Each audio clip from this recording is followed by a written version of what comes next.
Hello and welcome back to another Ravenberry video. So as you can see, the first enemy we're gonna face is Lord Guppington. He's actually not the first enemy. The first enemy I faced was Clawfiend, and then I honestly can't remember. But anyway, the first one we're facing in this video is Lord Guppington. And as you can see, basically he's mostly harmless. Doesn't really have any special abilities. He's the only one who really doesn't change at all. Him and the Clawfiend / Dark Guppy. Actually, none of them in the first section have any modifications. So Lord Guppington, basically the only really annoying thing about him is that I'm pretty sure, well, all of the starting cards you get are coin cards, as you could see, and I'm pretty sure all the cards in the deck are actually coin cards. The only way you can get mana is, as you can see from the card he just drew, Secure the Treasury, and cards like it. He has many cards which basically turn coin cards into regular cards, or he gives you energy. So yeah, that's literally the only way you can get energy. Hired Goon is probably his most dangerous card. It's the only one that really does damage. He only has 2 cards which actually do damage, to my knowledge, unless I'm forgetting some. That is Hired Goon, which does 3 damage, and Golden Cane, which has 1 damage. Does 1 damage. Quite convenient that we do them both, one after the other, actually.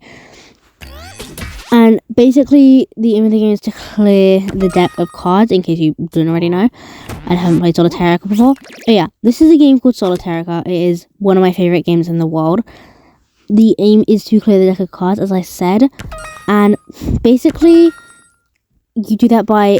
So you see the card at the bottom. So currently it's a king, now a queen. You have to match cards that are either 1 above or 1 below. I think I clicked the info button at some point during this, but basically, you have, so most of the cards are symbol 5, 4 or 3, no 4 or 6 you'd match with. For kings it would be queen or ace, and for ace it would be 2 or king. So yeah, it just kind of loops. But yeah, pretty simple concept, and you have obviously the energy. So in order you have attack, defense, agility, and willpower. So they each do different things. Willpower is mostly used for healing, attack and defense pretty self-explanatory, and then agility is just used for a wide range of things. You'll see some of the other things they can do as I progress through the game and get more cards. But yeah, that's mostly the gist of the game. You also have items, which I'll explain a bit more about when we reach the end of this battle. But yeah, pretty simple concept, and this enemy was overall not too hard to beat.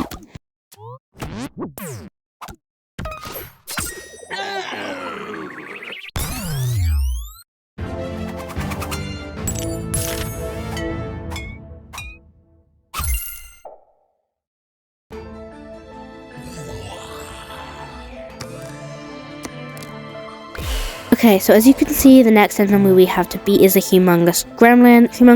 This is the first enemy that we see is really modified. So when I say modified, I mean you see how it says humongous? That's a modification. So the creature is a gremlin and humongous is a modification. And basically it just gives it it gives it an extra row of cards, but for others, it could be that it gets extra cards mixed into. So here, the extra cards is talking about the cards you have to destroy. But for others, it could be that it adds something to the deck of cards in the enemy's deck of cards where it draws from. So it could be poison cards, which make cards which basically make cards poisonous. Poison basically deals damage through defense every turn and ignores armor. So yeah, kind of annoying, but yeah, it can be pretty dangerous, but it depends which enemy you have. If it's a dangerous enemy, then yeah. And the further you get through the game, the more modifications enemies have. So yeah, these enemies are pretty easy, and oh yeah, every time you die, you get you get wild stones. So those are the rainbow gems you see at the bottom whenever I'm in this like lobby shop area kind of thing. Home screen, I guess. There isn't really a lobby of this game. Yeah, that's called Wildstone. You basically use it to upgrade your deck or get new decks. So the deck I'm currently using is the Paladin deck. I definitely recommend this deck if you're going to purchase a new deck. So I can't honestly remember what deck you start with. I think it's like Warrior or something. Basically, it specializes in defense and attack. That's the deck everyone gets at the start. You will get a tutorial of the game if you decide to play this. I definitely recommend it. It's a great game. Oh god, it's gonna start sounding like this is sponsored. No, this is not sponsored, I promise. But yeah, this is a great game and definitely one of my favorites. But yeah, you start with the warrior deck, and I recommend if you're gonna like get a new deck, I recommend wizard or paladin. As you can see, the paladin deck, this is the one I have, specializes in willpower and defense, so very like defense oriented since willpower is healing and stuff. What I find mostly happens with this deck is I end up just stacking up on willpower, and you will see it a bit later in this video. Here, that's the card sequence. Like currently I'm taking a bit of damage, so I have to keep healing. But later on in the video, you'll see that I just get heal cards so powerful that I barely even have to use them because they do so much and heal me so much that I just don't have to use them. And I end up just getting full willpower mana. So that's fun. Yeah. And yeah, so... I don't really know what else to say. But yeah. Oh yeah, Wizard specializes in, I think, willpower and attack. I can't really remember, honestly. But yeah, there will be an eye symbol, an information symbol on each deck when you die. So click on that and you get to see what spells you start with. But yeah. So yeah, this again isn't really that hard of an enemy to beat. He does keep draining my willpower, which is slightly annoying. But as I say, I get it so much. It's not too big of a problem because I just get it back basically immediately. Especially since one of my willpower spells, you can see it gives me willpower whenever I use it. It gives me 2 defense and 1 willpower. Like, it gives me 2 shields and a willpower. So that's how I get willpower so quickly, because I often use shields. So I end up just stacking up on willpower. And I seem to get a lot of willpower cards as well. I don't really know why. But yeah, it's really cool. And yeah, this enemy wasn't that hard to beat, and I think I beat him soon actually. So yeah, I just pretty much yapped through this entire battle.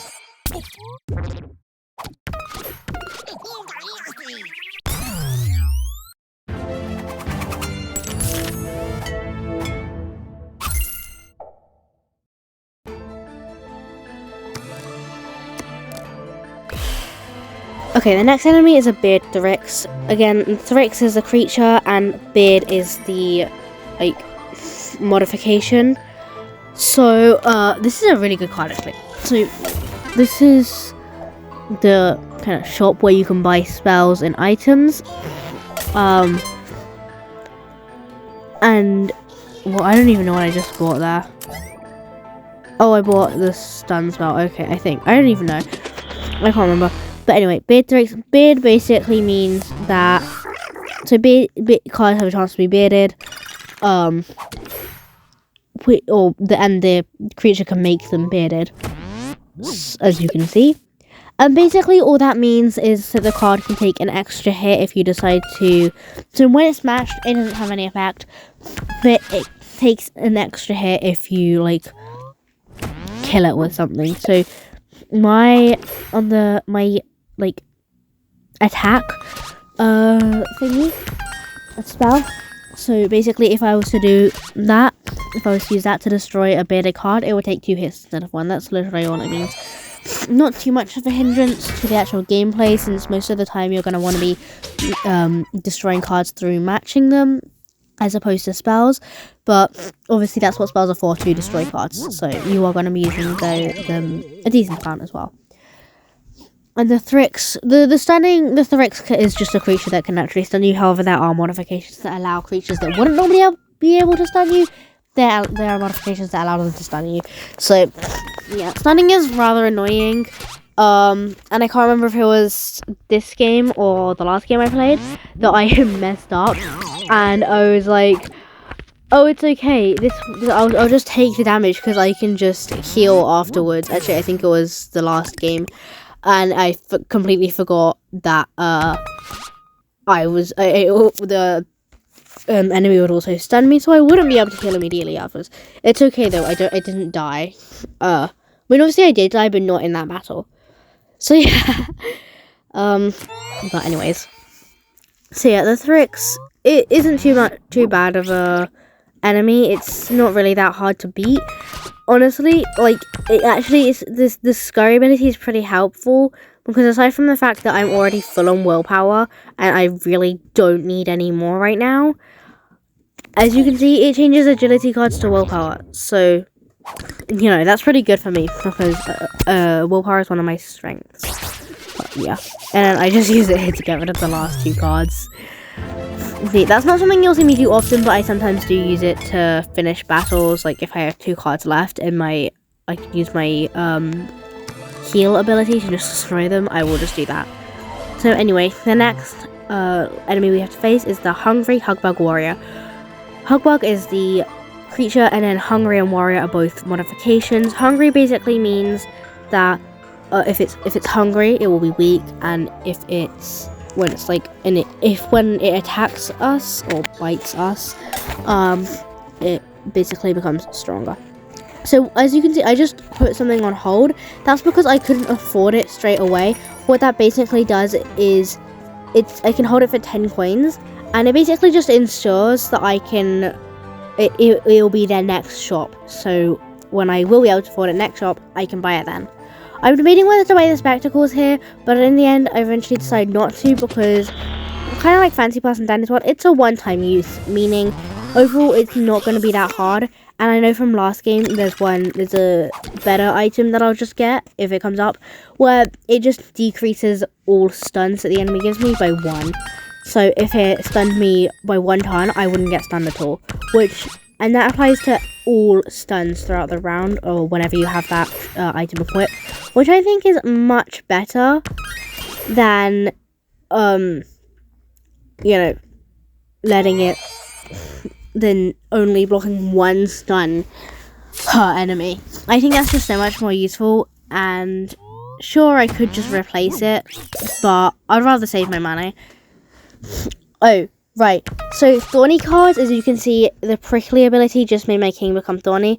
Doesn't do anything, unlike bearded cards, it doesn't do anything when you destroy it with spells, but when you match it, it gives you damage. So I choose the 2 instead of the king here. But if I matched the king, I would have taken 1 damage. Luckily, it does still go through armor, and it doesn't just ignore it. It actually does take off your dark armor instead of your health, so it's not as bad as poison. And you can just get it.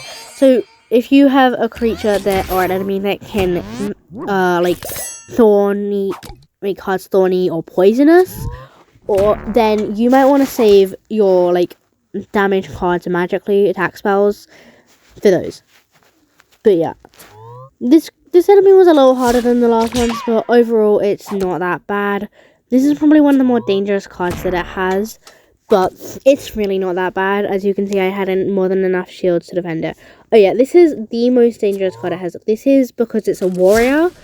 This isn't, it's not, it wouldn't normally have this card, because as you can see, it's a pretty dangerous card. And, yeah, I decided to do the king here, because matching a king and then an 8 is better than just matching a jack. But it takes me a long time to decide whether to take the damage. But eventually, I think I do, because I can just, heal up afterwards, and it won't be too much of an issue. Oh yeah, I do that first and hope, maybe it'll make my decision for me. But anyway, turns out that was a good decision because I got a 2 and a 3 from the king and the ace. So I now just go 2, 3, and I'll just do 2, 3, 4, leaving with only 3 cards left, which is really, which makes it a lot easier. So basically, I just made a lot of progress. I don't even know what I'm yapping about anymore. But yeah, as you can see, not very hard to beat anymore. I'm down to 2 cards. This shouldn't be too much of an issue. I'll just speed the rest up for you.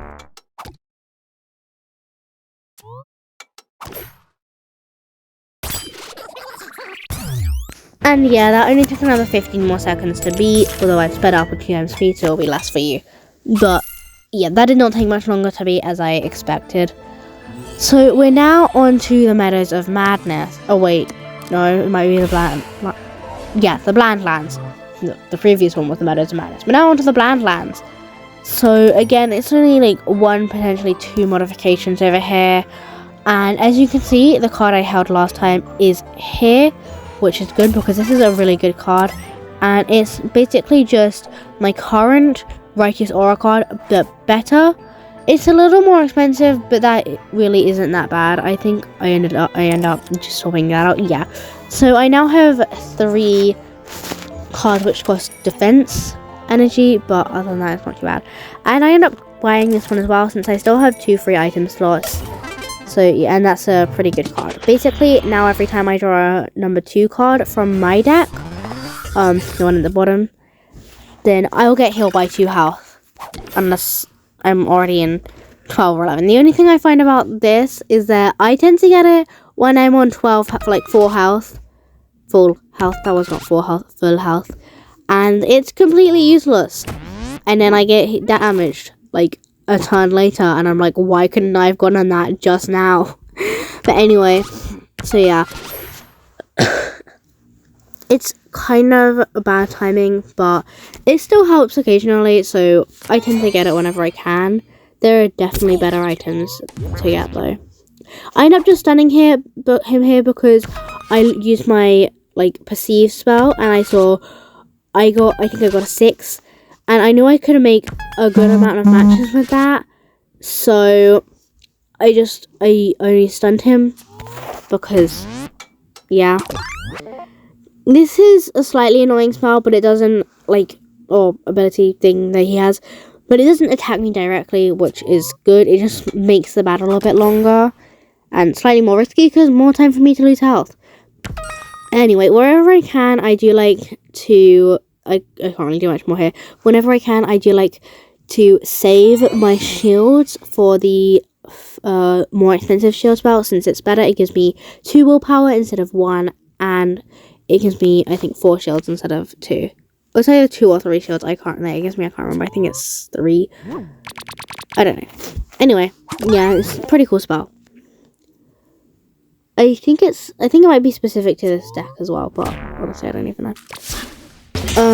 This is one of his more dangerous spells because it does 3 damage, but he also damages himself, so it's not that bad. This enemy overall isn't that hard to deal with. He's just a little annoying because he has the potential to do some good damage to me, but he also damages himself at the same time, so you know. And he also gives me agility sometimes, occasionally. Oh yeah, if you're wondering why I just got 3 mana out of nowhere, it's because I upgraded my ace, so that now whenever I draw an ace, it gives me plus 3 mana, from the deck at the bottom. It gives me plus 3 mana in whatever energy it is, which is really cool. I think it's only only for shields and willpower, honestly, but it's still pretty good because obviously those are the energies my deck specializes in. But yeah, it's still pretty good, and I have nothing left to yap about, so I'm just gonna speed this up and let you watch it play out.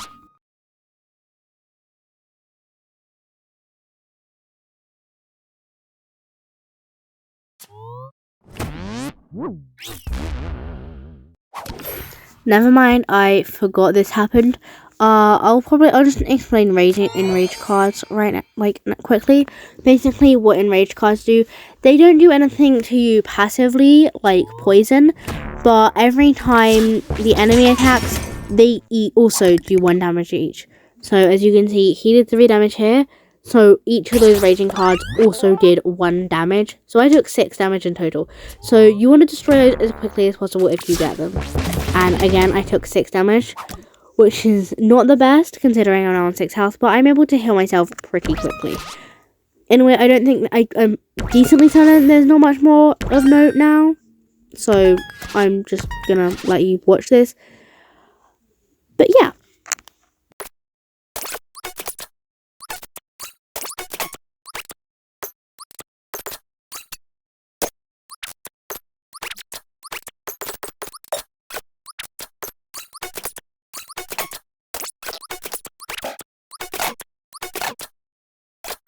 And oh my god, that took another 6 minutes to beat, but I beat it in the end, so it's okay.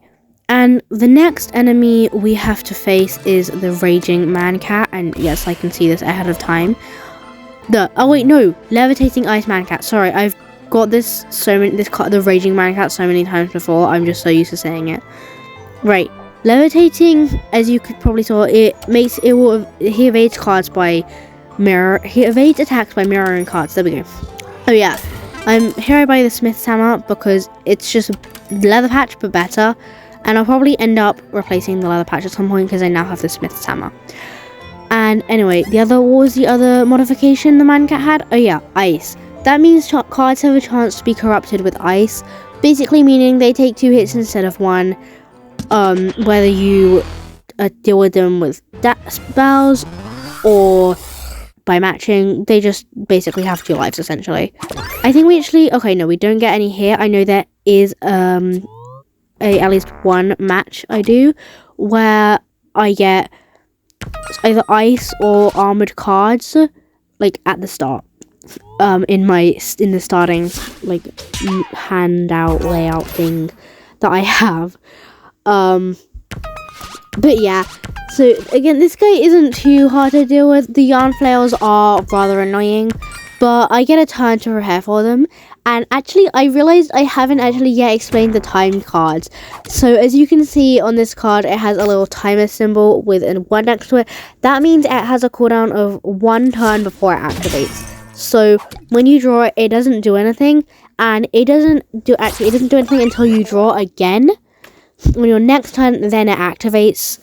So had I been able to get enough shield mana, on that turn, to get a shield up, I could potentially have avoided more of the damage. But yeah, and that number can vary. The highest I've seen, I think, is a cooldown of 3 turns. But yeah, it can go 1, 2, 3, etc. turns. I don't know if it can go above 3. I've never seen it, but I guess there's no reason why it couldn't. But yeah, the 4 damage is rather annoying. Oh, this card is so annoying. There have been so many times during this exact match, I'm pretty sure, where I've looked at a card or even if I haven't looked at the card, I got that card and then it changed a card, and then directly afterwards I got the enemy drew that card. It picked a card and it obviously changed the 2 cards either side of it, or 4 cards either side of it, 2 on each side. And the next turn, I draw a card that could have matched with one of the cards that was changed, but now I can't match with it because it's already been changed. It is super annoying when that happens. And oh my god, the ice cards, I can't remember if it was this match or another match, but I'm pretty sure it was this one. Yeah, no, it was this one. I got down to 3 cards. They were all kings, so I kept having to wait for a queen or an ace, and this guy kept freezing them. At one point they were all frozen, and I could not find a queen or an ace, and every time I got one and I destroyed the ice, he just froze it again. It was so annoying, but I eventually beat him and it wasn't too much trouble. So I'll just let this play out because I don't think there's anything else I really need to explain for this match.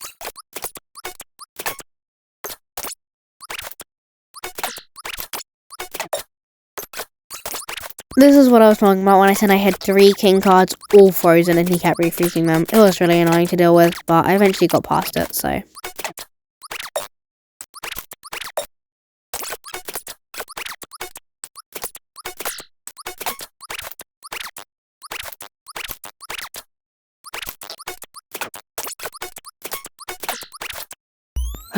Finally, that took so long because he kept freezing them and I kept unfreezing them, he kept refreezing them. It was really annoying, but I did it, so I'm happy. Anyway, next enemy I have to deal with is the Needle Zorpian. Yeah, it's not too annoying. Basically, it just keeps converting my attack cards to defense cards. But overall, it's not too bad because, yeah. And I decided to buy this cleanse card here, and I am so glad I did, because also the needle thing means that essentially cards have a chance to be corrupted with thorns. So yay, and they deal damage every time you match them. So I knew the cleanse would come in handy, and also the Zorpian uses poison. So I thought the cleanse would allow me to get rid of the poison with it if I couldn't match it. So I thought that was like a pretty good thing to get. I haven't really got it before, but honestly, it's a pretty good card. So yeah, and I honestly, yeah, this card is annoying. Because my attack is already expensive enough without this guy draining my attack and making it harder for me to get more attack. Yeah, it's really annoying, but anyway, there isn't too much more for me to say about this, so I'll just let it play out.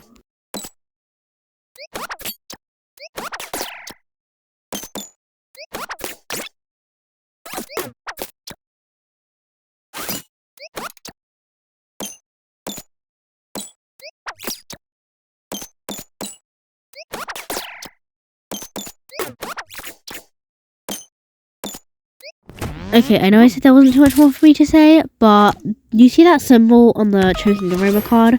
That's a repeat. Basically, and it has a 1 next to it. Basically, it means that it repeats once afterwards.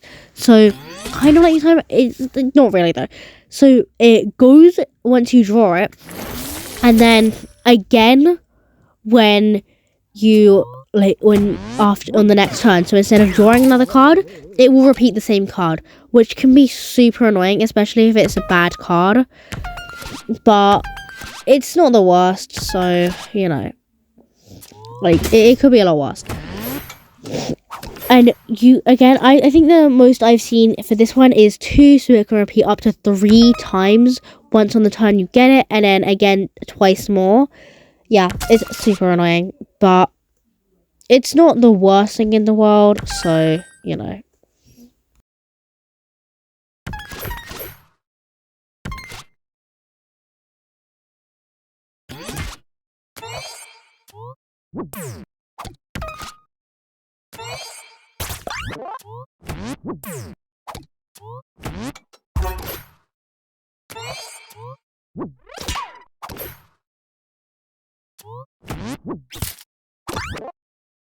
One thing I actually kind of like about this enemy is that, I don't know if you noticed, but at the start it said, "You ruined my morning," and then at the end it said, "Great, now you've ruined my whole life." I kind of like how they just go together. I think it's kind of funny, but minor details. The guy in the tower really tries to scare us here by the Bones of Fallen Champions, like hinting that we're probably going to die, but it doesn't work. We're going to continue anyway. Unfortunately, that is the end of the video, so you're going to have to wait till the next episode to see how far I make it in this journey. Bye!